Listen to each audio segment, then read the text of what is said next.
दूसरा एक सेगमेंट है वो जी को लेकर है, क्योंकि एनसीएलटी और एनसीएल8 इन दोनों के अंदर जो टसल अभी चल रहा है, जो लीगल फ्रेमवर्क में जी एंटरटेनमेंट फंस गया है, वो स्विंग भी बहुत बड़े दे रहा है।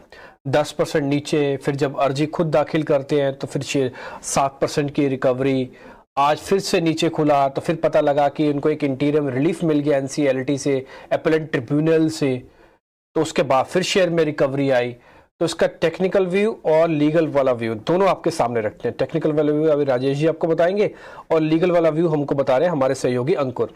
अंकुर जरा बताइए, ये एपेलेट ट्रिब्यूनल और लॉ ट्रिब्यूनल इन दोनों के फैसले में कहां पे मामला है पूरा?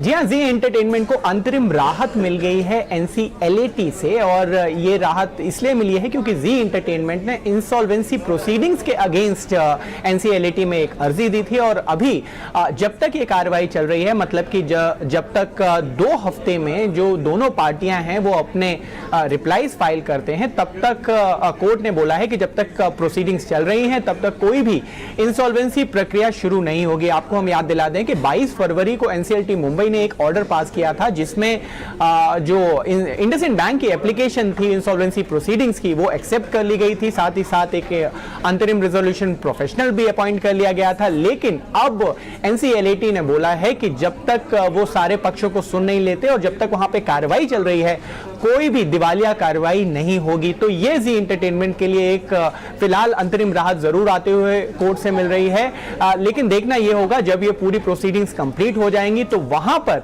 एनसीएलटी का फाइनल फैसला क्या आता है। ठीक है, तो अंकुर आपको पूरी डिटेल बता रहे थे। हालांकि इंटीरियम ऑर्डर है ये, इनकी रिलीफ है करीब करीब 2 हफ्तों का। रही बात हाई कोर्ट और सुप्रीम कोर्ट में जाने के, तो मिस्टर कोठारी जो कि कॉर्पोरेट लॉयर थे, थोड़ी देर पहले हमारी उनसे पहले चर्चा हुई थी, तो वो कह रहे थे कि ये समझदारी भी नहीं और जाना भी नहीं चाहिए, क्योंकि मामला भी ट्रिब्यूनल्स के पास ही फंसा हुआ है। खैर, इमीडिएट रिलीफ का फायदा ये हुआ कि आज की गिरावट का 50% रिकवर हो गया। राजेश सर, ये मैटर्स लीगल्स में रहेगा और आप मान के चलिएगा कि अगले 10 दिनों में फिर कोई ना कोई और खबर आएगी।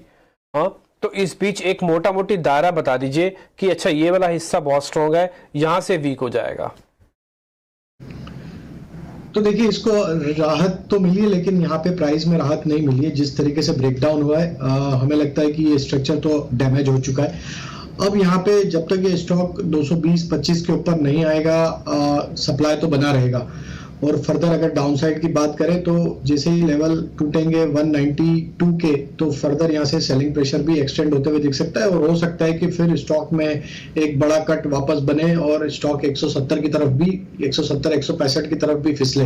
तो 192 इसके लिए इमीडिएट सपोर्ट एरिया है। उसके नीचे अगर ये क्लोज होता है तो फर्दर सेल ऑफ आते हुए दिख सकता है 170-165 की तरफ, और ऊपर में 225 ये अगर क्रॉस होता है तो यहाँ पे प्राइस में थोड़ी राहत देखने को मिलेगी। शॉर्ट थोड़े कवर होते हुए दिखेंगे और स्टॉक एक पुल बैक दिखा सकता है। लेकिन हमें लगता है 225, 192 ये 2 लेवल को अभी क्लोजली मॉनिटर करना चाहिए।